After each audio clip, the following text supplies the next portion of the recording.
there's a Speaker of Parliament at the Insembi Aba Abetudja, what you say, oh, over to me at Dinhu, say Impo Eba LGBTQI home and send some more. I just say, as someone or can, you know, Aba Abekrashe a year, John Dramani Mahama, the President of the Republic, or also Nsembia. I don't actually know, say a Speaker of Parliament, so your ball as you speak out. And as so you feel speaker at the end of this video, no, ABR, give it to me, and speaker, said ye, Nisu, and then the buying, esi etie. Now, what the uncle tie a year, Speaker of Parliament, Nensamoa, what they aba abetuja, say social media, so encrofo, edi, and home and commonobi, Nayamra, Nayaba, Yabako, John Dramani Mahama, or no so and Samoa. What they are concerning this same LGBTQI home and sensem no ho na yakanimi no abom na yedi enkomo kakra ede afa ho yakoni ko tie ne sem no na yemra. LGBT bill, it was passed by Parliament. The former president failed or refused to assent to it, which was unconstitutional. There is no law allowing a president to refuse or fail to assent to a bill passed by Parliament.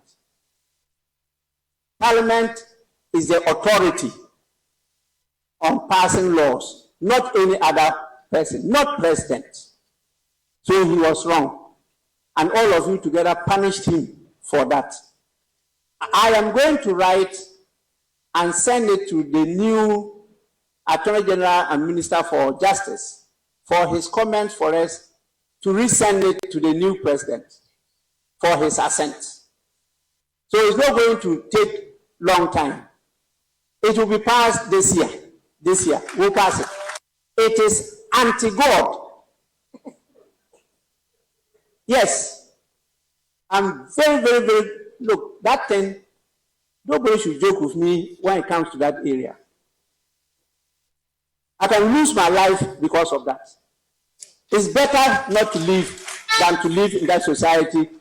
where man to man, woman to woman, LGBT bill,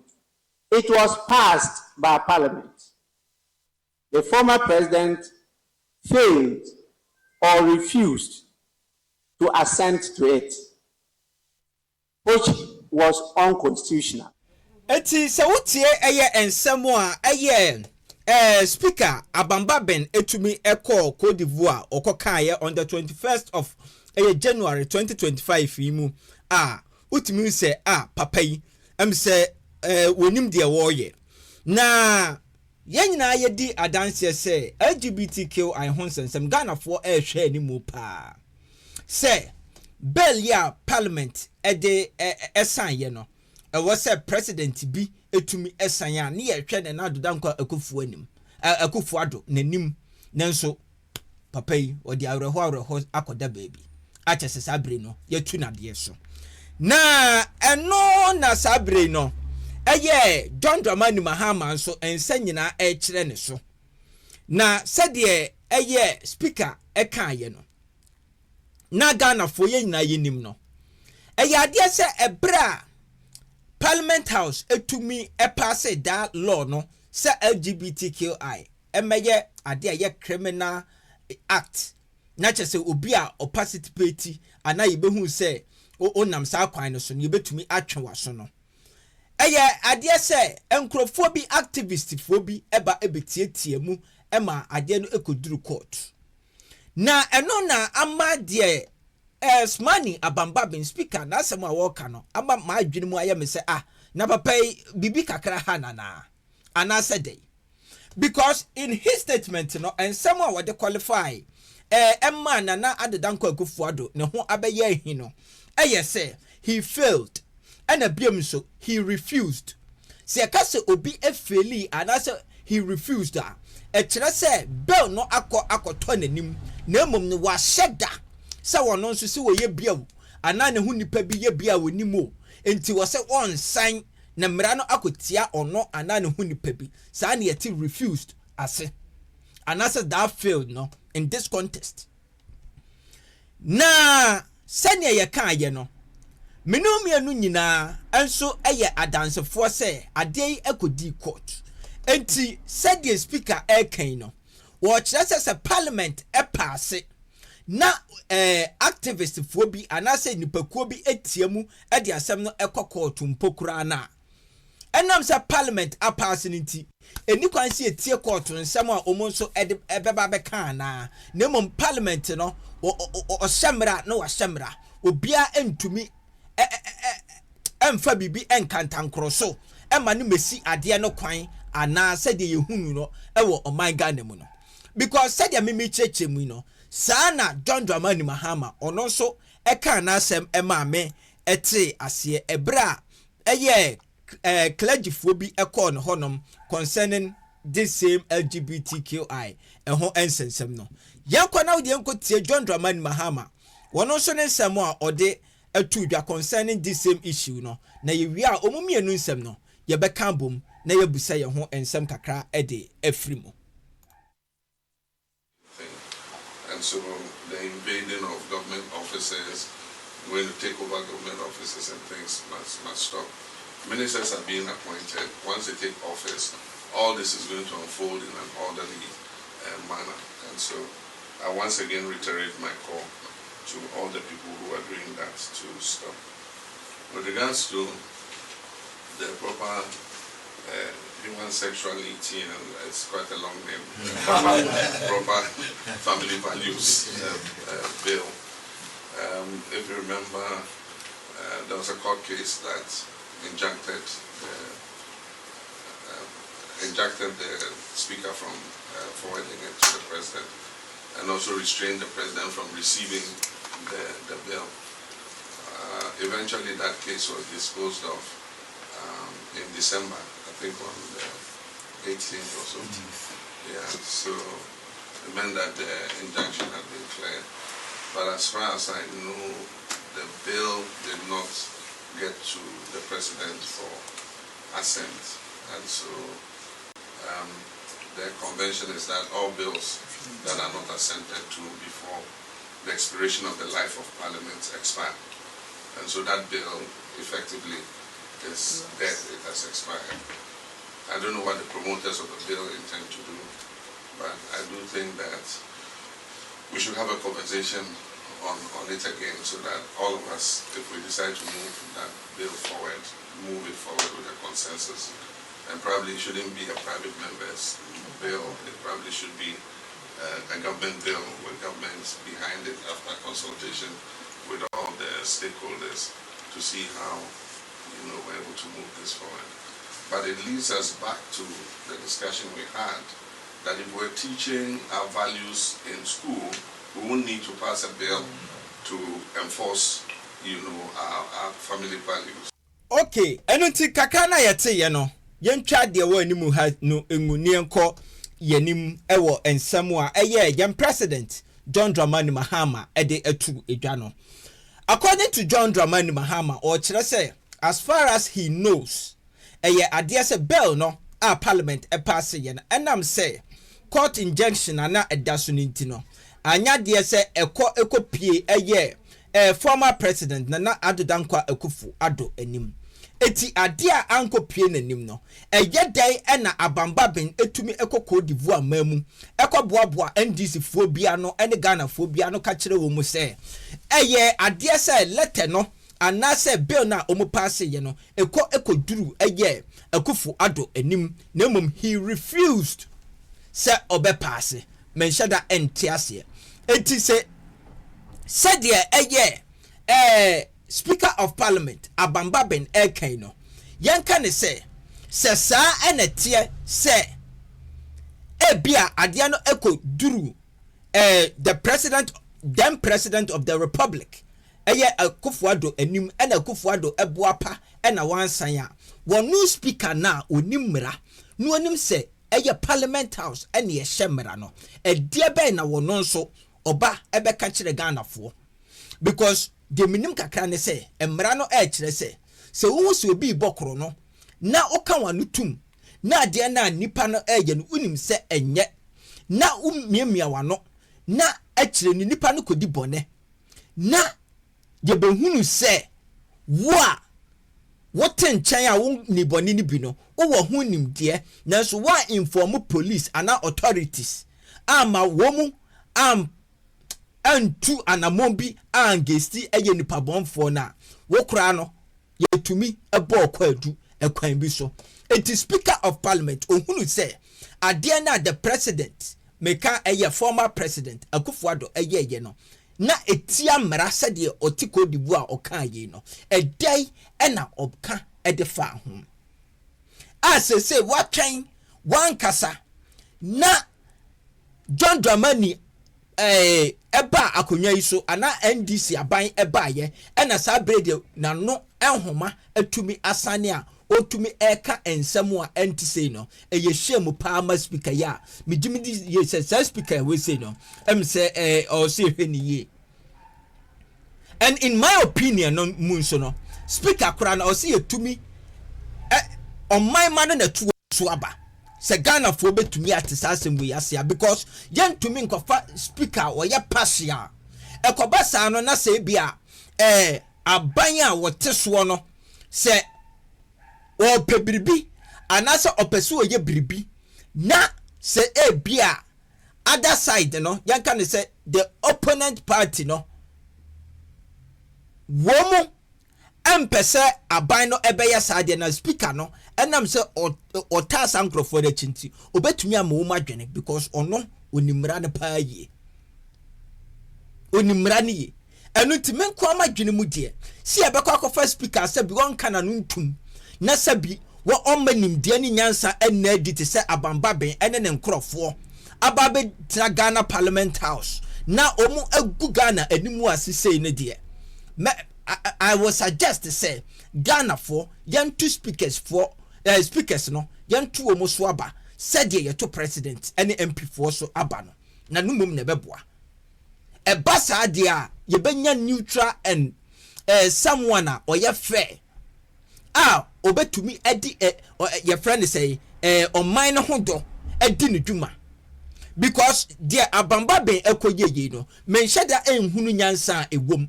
there opa kire ne say ebia omu no ene ye guru so even omu air control the president of the republic behind the scene ana because as some way simple so wasanka ye kampo kura na anka we were expecting say anka every the president of the republic nanumumum ena emra say Bagbin obeka LGBTQI ho asemo a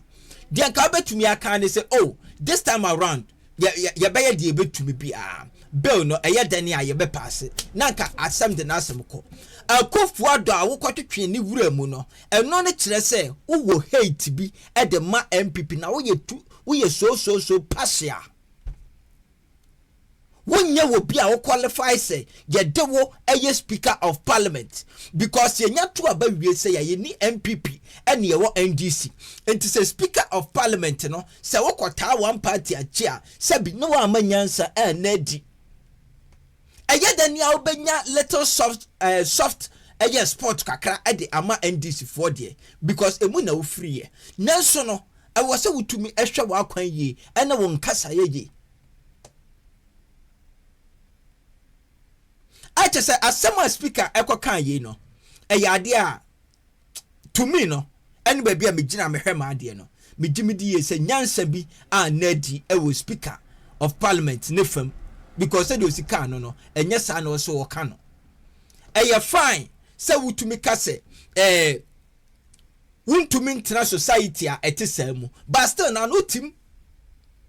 enu tinka one thing anka wodi be show ami ahunu say wuntumi ntra society a etesa mu no ene say nka bra uhunu say Akufo-Addo refuse ye in your own words mu no o refuse ye say on sign bill no anka honom no so wutumi sorry gina enye say wo so wotete ema MPP aban no efri akonwa ne so ansa no wanya nyansa abekasa shame shame a very big shame. Say president of the republic say adia no anko duru president anim speaker of parliament waka ho na parliament assign adie wo won so o kan otherwise enti wo ya propaganda anase dey e na wo pese Ghana for yete wase e wo ensem wi a o kan ye no e ho oso betumi e de comment ato comment section no asene edi nkomo e de efrio na ni tie wa mu no Speaker of Parliament e chese 2025 say ya de say LGBTQI ho ensensem ya na say bill no say omo ampase a obehye ne ho akonfo obeku ne ho. Yes, because ontimi ntra society a etesemu oso obeku ne ho enti enna ye wo ha ye hwade na si yakoya nimu a eye adese video bi aba abeto social media yiso a chese video no ahomete na minim Ghana sebi sempanimfo ne di oman ni so se enkoda ne di oman ni so I don't really know. Ode tie video no emu ensem no na afei yemra ne medi enkomo kakra emfa saa eye video ya eda screen no enim no eho. And then we have a school called Odumankuma MA Primary located in Karachi West municipality of the Oti region. As you can see, we have two groups of our learners. This one is made up of this one is made up of females. You can see that the females are the ones paddling the canoe. So these are our learners, and then they are coming to school, and the risk involved is very high. When the lake overflows its band, it takes about 2 kilometers for them to cross, almost about 30 to 40 minutes. But when it shrinks, they are able to, the distance is able to reduce to about 1 kilometer, and then they cross within 25 to 30 minutes. So we really need help. So this video is an evidence of what is happening here. And you can see how very expanded it is.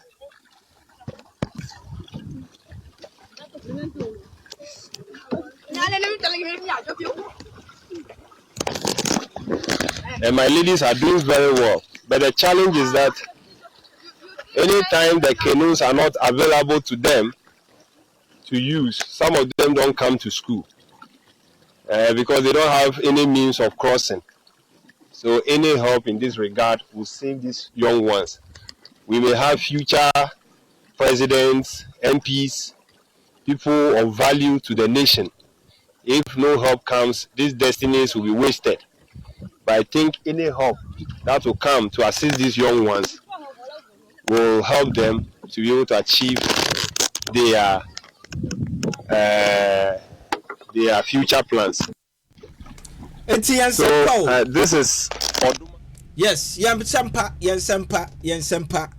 Achese ekrobi anase ekrobi a omo efro no se Odomankoma na emu na omo wo Odomankoma MA Primary ewo Oti region. Achese omo kire se Karachi West Mantemu na sa Odomankoma ehye na minim da omo sha ase se omo yusu this canoe etwa nsuo mo betumi am background na nka sa MP4 na omu adida Oti region no so since say ye de democracy eba o my Ghana mu no o se etumi chi wo mu nyina omu a omu awudo omu mu nko na mmom omu a omu ti ase no o se etumi chi wo mu ne ejeli wo mu. But this Ghana no enye serious country. Etinyansa eni emu say to the extent say Ghana idi abayini enkodai omu free baby eni betwa nsuo yi enti baby ankoda ne wo no yentumi nsi sukuu no ewo ho mfa ma wo mu se empo yefa ne say ye 2 towns ena nsuo no ene twa wo mu ntama for the sake for safety sake enuti yentumi ensi sukuu no ema 1 town ene 1 town ne ema wo mu de ehia wo mu o my bayini na akwada behim ni sase ya be free baby o wo bedru school mu no na chese ade be no kwa kosua obawie na fish ho adwene ne woni tirim na fish ho adwene ene woni tirim hwe kanun ya omutimu omuni life jacket we eye manpower enkodaya ena eye nenti se awurade amfa kwan mu na dako bi ade ane anka sensi nanso ye de ne ebetumi nso asi se kanun yi one day ekomuni ehwe eye nsuo yi mu a ye besu wo mu anase ye besere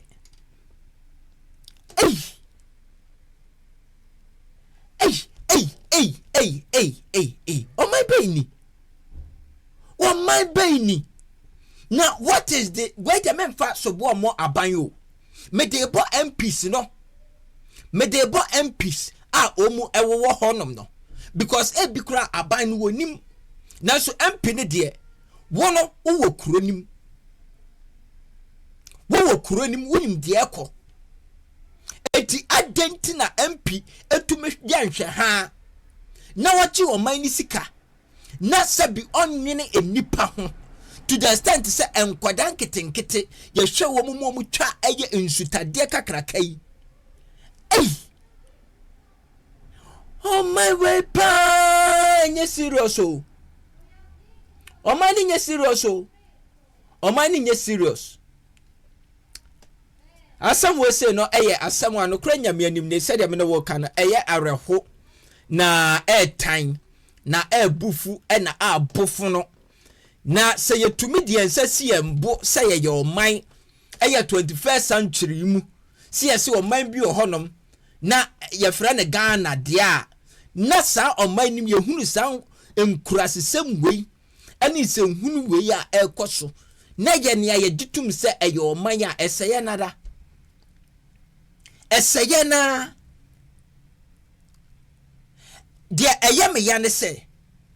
MP a owo oti region yi se buroni bi na wo hono mu a obebo modin aya ni obetumi aboa ama obi aye foreigner no atumi just we feel safe and comfortable all in the name we say oh they are peaceful country mempese ma asem na no be yedin asem bi ba ma no mempese meka mempese me shebe hoso adwen John Dramani Mahama we de mesro papa memfa so bo omo we de emfa ahokora na mum o MPs no na mesre se bomodia na ma omu ani enko honum because yewo emiamia bebira etesa yes enkoda omu tete moto so ne no ma etesa no papa a omu twa kwan ekọ ekwantentensa no ebetumi a besere ye besere nkoda yi omu nsu ye nipa ye besere se munya de mu betumi na omu community na town na omu ewumu no se school mu besi ewo ho no ma omu na omu amfo mu kra ankoto chacha se ya eye se even enipa tre and the community nim and wo mu wo ahofama se ye beko school eye omu ka oman no ho yen se oman ni sika emfa nya japade ma wo mu dan se nipa tre no ebe kwa rescue omu lives obetumi do adwenkyere ato comment section no as concerning this particular issue me hu video we say me yam ahye pa enti emoa omuhia ne de enyamoa omuhia from the public eyamoa omuhia from the government when your public issues we a government issue enti papa John Dramani Mahama me jiwudi enti me serew mayente asemde emfiri eye oti region arahosem ya yeni etua yehwe eho ya no abomode anu ahye video no ede amaye na atumi akọ ekire said be ya the president of the republic enso ebetumi ekoka nensa anase politicians no be ensa omonso ebetumi atake action towards this enoma ekoso no So subscribe ya bomo dey subscribe na turn on the notification bell. We are no like video no share video no edit amaye or comment no fa to comment section no ascending to me any enkomo emfa free